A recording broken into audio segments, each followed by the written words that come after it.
Hello everyone, this is Tama Lovers Tamil channel. நம்ம சேனல்ல subscribe பண்ணாதவங்க சப்ஸ்கிரைப் பண்ணிக்கோங்க. பக்கத்துல உள்ள பெல் ஐகானை கிளிக் பண்ணுங்க. அப்பதான் ஃபியூச்சர்ல நான் அப்லோட் பண்ற வீடியோஸ் எல்லாம் உங்களுக்கு நோட்டிஃபிகேஷன்ஸ்ல வரும். லைக் பண்ணுங்க, உங்க ஃப்ரெண்ட்ஸ்க்கெல்லாம் ஷேர் பண்ணுங்க. சேனலோட Instagram ID லிங்க் டிஸ்கிரிப்ஷன்ல இருக்கு. போய் ஃபாலோ பண்ணிக்கோங்க. இன்னைக்கு நம்ம சேனல்ல once upon a time in my ஹார்ட்டோட பார்ட் 2 தான் பார்க்க போறோம். இப்போ வாங்க வீடியோக்குள்ள போலாம். ஓப்பனிங் சீன்லேயே சென்மிங்கை காட்டுறாங்க. ஃபாசையோட பேக்கை வந்து டியான்கோங் தானே எடுத்து வச்சிருப்பான். அதை கொண்டு போய் சென்மிங் கிட்ட கொடுக்குறான். அவள் பேக்கில் வந்து ஃபாசையோட டைரி இருக்கும். அதை ஓப்பன் பண்ணி பார்த்துட்டு சென்மிங் வந்து ஷாக் ஆகுறான். ஏன்னா ஃபாசையோட ஃபோட்டோ வந்து அதில் இருக்குது. நான் ஏர்போர்ட்லேயே இவளை பார்த்தேன், ஆனால் என்னால் அப்போ நம்ப முடியல, இப்போ தான் வந்து கன்ஃபார்மே ஆகுது அப்படின்னு சொல்லும்போது டியான்கோங் என்ன சொல்கிறான்னா, இவன் வந்து இப்போ டேனியல் கூட தான் இருக்கா அப்படின்னு சொல்லும்போது, நீ எப்படியாச்சும் உங்கள் 2 பேரையும் தேடி கண்டுபிடி அப்படின்னு சொல்கிறான் சென்மிங். நெக்ஸ்ட் சீனில் சென்பையோ ஹாஸ்பிட்டலில் இருக்கான். அவன் பியூஃபையை தான் ஹாஸ்பிட்டல் கூட்டிகிட்டு வந்திருக்கான். லாஸ்ட் பார்ட்டில் வந்து அவ குடிச்சிட்டு நடக்க முடியாம நடந்து வந்து சைக்கிள் பார்க்கிங்ல விழுகும்போது சென்பையோ தான் அங்க வந்திருப்பான். அப்போ சென்பையோ கிட்ட தான் பியூஃபை ஹெல்ப் கேட்டிருப்பா. அவ டாக்டரை பார்த்துட்டு வந்து அவன் கிட்ட தேங்க்ஸ்ன்னு சொல்றா. இப்போ வந்து அவன் கிட்ட ஹெல்ப் கேட்கறா. என்னோட ஃப்ரெண்டு வந்து ஒரு டேஞ்சர்ல இருக்கா, நீங்க தான் எப்படியாச்சும் காப்பாற்றணும் அப்படின்னு சொல்லும்போது அவன் வந்து ஒன்றும் புரியாத மாதிரி பார்த்துட்டே இருக்கான் அவளை. இவன் என்ன நினைச்சிட்டானா, அவனுக்கு வந்து தாய் தெரியாது போல அப்படின்னு சொல்லிட்டு இங்கிலீஷ்ல வந்து ஹெல்ப் வேணும் அப்படின்னு சொல்லிட்டு கேட்கறா. அவனுக்கு ஆக்சுவலா தாய் தெரியும், ஆனா வேணும்னே தான் அவன் வந்து என்ன பண்றான்னு பாக்கிறதுக்காக சும்மா இருக்கான். இப்போ அவனுக்கு அதுவும் புரியலன்னு சொல்லிட்டு என்ன பண்றானா, அழுக ஸ்டார்ட் பண்றா.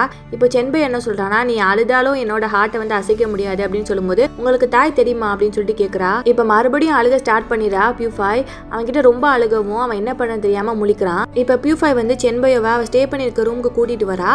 அங்க வந்து செக் பண்ணி பார்க்கும்போது டேனியலோட நைஃபை பார்த்துறான் சென்பையோ. அதை பார்த்துட்டு கன்ஃபார்ம் என்னோட பாஸ் தான் வந்து உன்னோட ஃப்ரெண்ட் கூட இருந்திருக்கிறாரு அப்படின்னு சொல்றான். உன்னோட பாஸா அப்படின்னு சொல்லிட்டு அவளுக்கு ஒண்ணுமே புரியல. ஏன்னா நைஃப்லாம் இருக்கு, அவளுக்கு ஏதோ தப்பு மாதிரி தோணுது. இப்போ அவன் என்ன சொல்றானா, என்னோட பாஸ்க்கு வந்து உன்னோட ஃப்ரெண்ட் தான் ஹெல்ப் பண்ணியிருக்கான்னு சொல்லி தெரிஞ்சா அவளோட தலையவே எடுத்துருவாங்க அப்படின்னு சொல்லும்போது அவ்வளோதான் முடிஞ்சு. பியூஃபை வந்து மயங்கி கீழே விழுந்துடுறா பெட்லேயே. இப்போ அவன் செக் பண்ணி பார்க்கும்போது அங்கே ஃபாசையோட பாஸ்போர்ட்டை பார்க்குறான். அதை பார்த்துட்டு ஷாக் ஆகுறான். ஏன்னா அவனுக்குமே போட்டான தெரிஞ்சிருக்கும் இல்லையா. இப்போ நெக்ஸ்ட் டே ஆகிறது. இன்னும் வந்து டேனியல் ஃபாசை 2 பேரும் அந்த தாத்தா பாட்டி வீட்டில் தான் இருக்காங்க. அவள் போய் டேனியல் கிட்ட சொல்றா, இங்கேருந்து தப்பிச்சு போகிறதுக்கு என்கிட்ட ஒரு ஐடியா இருக்குது அப்படின்னு சொல்லும்போது அவன் என்னங்கிற மாதிரி பார்க்குறான். நம்ம 2 பேரும் மார்வெஸ்ட்டில் போகலாம், எப்படி என்னோட ஐடியா அப்படின்னு கேட்கும்போது இதெல்லாம் ஒர்க் அவுட் ஆகாது அப்படின்னு சொல்லிட்டு அவன் பாட்டுக்கு எந்திரிச்சு போயிடுறான். இப்போ ஃபாசை விடாம மறுபடியும் டேனியல் கிட்ட வந்து கேட்குறா, எதுக்காக என்னோட பிளான் வந்து சரி வராதுன்னு சொன்னீங்க அப்படின்னு கேட்கும்போது அவன் என்ன சொல்றானா, நீ வந்து நினைக்கிற மாதிரி அவங்க சாதாரண ஆள் இல்லை, அவங்களெல்லாம் அப்படி ஏமாற்ற முடியாது அப்படின்னு சொல்றான். அப்போவுமே அவள் கேட்கல, ரொம்ப பேசுறா. என்ன சொல்றானா, நீங்க தான் வந்து இதுக்கெல்லாம் காரணம், நீங்க தான் என்னை எப்படியாச்சும் கூட்டிட்டு போகணும் அப்படின்னு சொல்லும்போது, இப்போ வந்து என்னோட உடம்பு இருக்கிற நிலைமையில நான் யார் கூடயும் சண்டை போடுற மாதிரி இல்லை, எனக்கு கொஞ்சம் சரியானதுக்கு அப்புறம் தான் நான் இங்கேருந்து உன்னை கூட்டிட்டு போக முடியும், அதை வரை வெயிட் பண்ணு அப்படின்னு சொல்லுவோம். என்னாலலாம் முடியாது அப்படின்னு சொல்லிட்டு கோச்சுக்கிட்டு அங்க வந்து போயிடுறா. ஃபாசை அங்க வந்து கோச்சுக்கிட்டு நடந்து வந்துட்டு இருக்கா. அப்போ வந்து வர வழியில ஒரு காய்கறி வித்துட்டு வரவங்கள பாக்குறா. அவங்க கிட்ட சொல்ற ஆக்ஷன்லயே, ஏன்னா அவளுக்கு வந்து ஜாப்பனீஸ் தெரியாதுல, அவங்க கிட்ட இந்த மாதிரி நான் ஏரோப்ளேன்ல தான் என்னோட வீட்டுக்கு போகணும் அப்படின்னு சொல்லும்போது அவங்களுக்கு வந்து ஒண்ணுமே புரியல. அவங்க என்ன பண்றாங்கன்னா, இவ வந்து காய்கறி தான் கேட்கறா போல அப்படின்னு சொல்லிட்டு அதை கொடுத்து அனுப்பி விட்டுறாங்க. இப்போ வந்து அந்த காய்கறியோட வீட்டுக்கு வந்துடுறா. இப்போ ஃபாசையை தேடி போகலாம்னு சொல்லிட்டு டேனியலே ரெடியாகி நிற்கிறான் ட்ரெஸ்லாம் பண்ணிட்டு.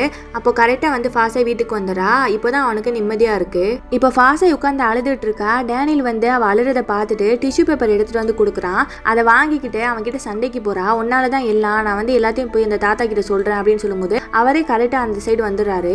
அவர் அங்கே பார்த்துட்டு நான் இப்போவே போய் சொல்றேன் அப்படின்னு சொல்லும்போது அவன் வந்து போக விடாம அவளை ஹக் பண்ணிட்டு தடுக்கிறான். இவங்க 2 பேரும் சண்டை போடுற மாதிரி இருக்கு. அவர் பார்க்கும்போது அவங்க 2 பேரையும் அந்த தாத்தா பார்த்துட்டு, நாங்களும் இப்படிதான் கல்யாணம் ஆன புதுசுல அடிக்கடி சண்டை போடுவோம் அப்படின்னு சொல்லிட்டு சிரிச்சுட்டே அங்க வந்து போயிடுறாரு. அவர் அங்க வந்து போன அப்புறம் தான் டேனியல் வந்து ஃபாசையை விடுறான். அவகிட்ட என்ன சொல்றானா, சரி நீ நல்லபடியா போய் சொல்லு, இதனால வந்து அவங்களுக்கு தான் பிரச்சனை வரும், நம்ம தேடிக்கிட்டு இருக்கிறவங்க வந்து இவரை கொன்றுவாங்க அப்படின்னு சொல்றான். அவ அழுதுட்டே நிக்கிறா எதுவும் சொல்லாம.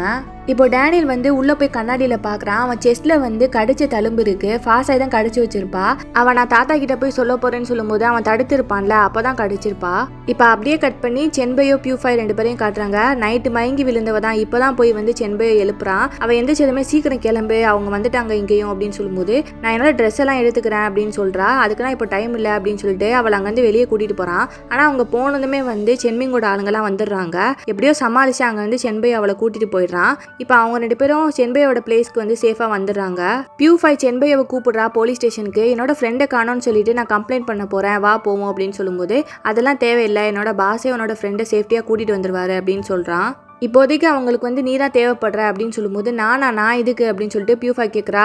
ஆமாம், உன்னோட ஃப்ரெண்டு வந்து அப்படியே என்னோட பாஸோட எக்ஸ் கேர்ள் ஃப்ரெண்ட் மாதிரியே இருக்கா, உன் ஃப்ரெண்டு ஏன் அப்படியே என்னோட பாஸோட எக்ஸ் கேர்ள் ஃப்ரெண்ட் மாதிரியே இருக்கான்னு சொல்லிட்டு தெரிஞ்சுக்கிறதுக்காக தான் உன்னை தேடுறாங்க அப்படின்னு சொல்லும்போது உங்கள் பாஸோட கேர்ள் ஃப்ரெண்ட் அப்படியே என் ஃப்ரெண்டு மாதிரியே இருப்பாளா அப்படின்னு சொல்லிட்டு பியூஃபை கேட்குறா.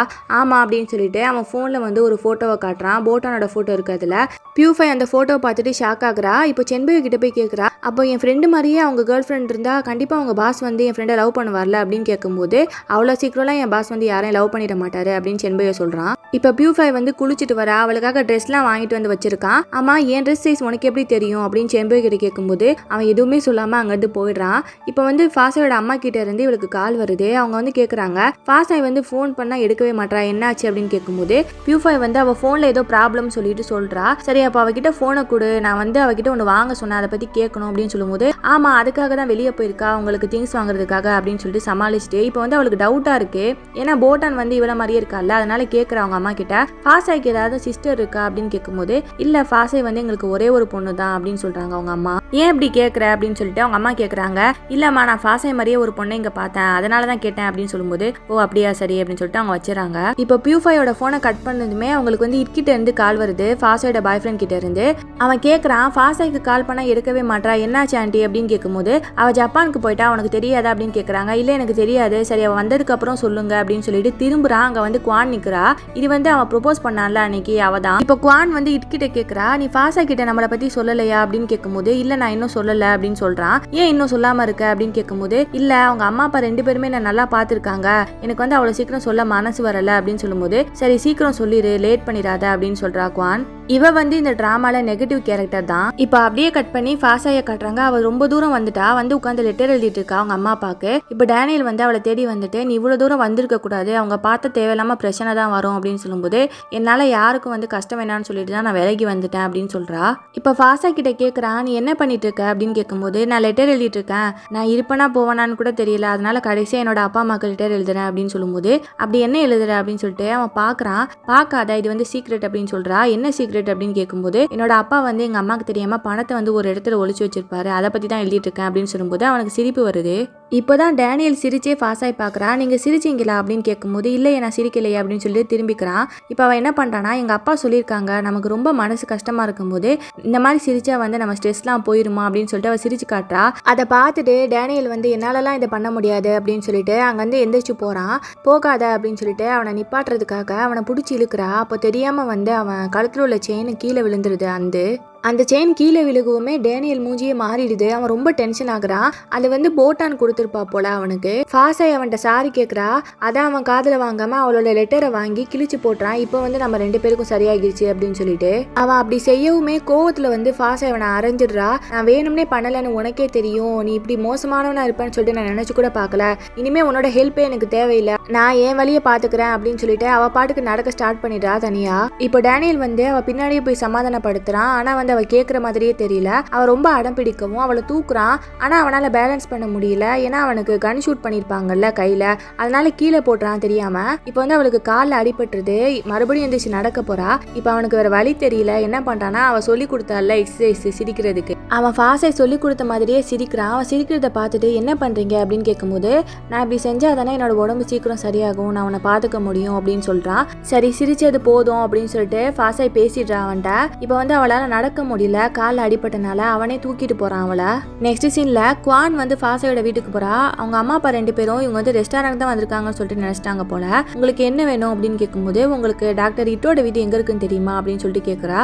அவர் இந்த ஏரியாலே ஃபேமஸ் ஆச்சே, அவங்க வீடு வந்து ஸ்டார்டிங்ல தான் இருக்கு, நீங்க யார் அவங்களுக்கு அப்படின்னு கேட்கும்போது நான் அவரோட ஃபியான்சி அப்படின்னு சொல்றா. அவங்க 2 பேருக்குமே ஷாக் ஆகுது. ஏன் உங்களுக்கு தெரியாதா அப்படின்னு கேட்கும்போது இல்ல எங்களுக்கு தெரியாது அப்படின்னு சொல்லுவோம். சரி நான் என்னோட மேரேஜ்க்கு கண்டிப்பா உங்களை இன்வைட் பண்றேன் அப்படின்னு சொல்றா. இது வரைக்குமே ஃபாசாயோட அம்மா அப்பாக்கு இந்த விஷயம் தெரியாம தான் இருக்கும். அதுக்காக தான் அவ தெரியப்படுத்தணுங்கிறதுக்காக குவான் வந்து வேணும்னே கேட்டு அவங்க யாருன்னு சொல்லி கேட்பாங்கன்னு சொல்லிட்டு தான் அந்த மாதிரி பிளான் பண்ணி வந்திருக்கா. இப்போ குவான் வந்து இவங்க 2 பேரையும் பார்த்துட்டு நேராக ஹாஸ்பிட்டலுக்கு போறா. அவங்க அப்பா வந்து கேட்குறாங்க இவ்வளோ நேரம் எங்கே போனேன்னு சொல்லிட்டு. நான் ஃபாசாயோட வீட்டுக்கு போயிட்டு அவங்க அப்பா அம்மா கிட்டலாம் நான் தான் இட்டோட ஃபியான்சின்னு சொல்லிட்டு சொல்றதுக்காக தான் போனேன் அப்படின்னு சொல்லும்போது ஏன் இப்படிலாம் பண்ணிட்டு இருக்க அப்படின்னு சொல்லிட்டு அவங்க அப்பா கேட்குறாரு. ஆமா, தேவையில்லாம வந்து அவங்க இட்ட டிஸ்டர்ப் பண்ணுவாங்க, நான் சொன்னது தான் நல்லது அப்படின்னு சொல்றா. அதுக்கு அவங்க அப்பா என்ன சொல்றாங்கன்னா தேவையில்லாம இதெல்லாம் பண்ணிட்டு இருக்காத, இதெல்லாம் நல்லதே இல்லை அப்படின்னு சொல்லும்போது அதெல்லாம் எனக்கு தெரியும் அப்படின்னு சொல்லிட்டு அவள் படுக்கு காதில் வாங்காமல் அவள் வேலையை பார்க்குறா. இப்போ அப்படியே கட் பண்ணி டேனியல் ஃபாசாய் 2 பேரையும் காட்டுறாங்க. அவங்க மறுபடியும் தாத்தா பாட்டி வீட்டுக்கு வந்துடுறாங்க. ஃபாசாய் தூங்குறதுக்காக வரும்போது அங்கே தைலம் இருக்கிறத பார்க்குறா. அவளுக்கு காலில் அடிபட்டு இருக்கும்ல, அதுக்காக தான் டேனியல் வந்து கேட்டு வாங்கி வச்சிருக்கான் போல. அவன்கிட்ட தேங்க்ஸ்ன்னு சொல்கிறா. இப்போ அவனே வந்து அவளுக்கு காலில் தைலம் தேய்ச்சி விடுறான். நெக்ஸ்ட் சீனில் டியான்கோங் வந்து டேனியல் ஃபாசாய் 2 பேரும் தப்பிச்சு வந்திருப்பாங்கல்ல, அந்த கார் நிற்கிற இடத்த கண்டுபிடிச்சிடுறான். அதே சரௌண்டிங்ஸில் தான் அந்த தாத்தா பாட்டியோட வீடுமே இருக்கு. ஓரளவு அவங்கள வந்து நெருங்கிட்டான்.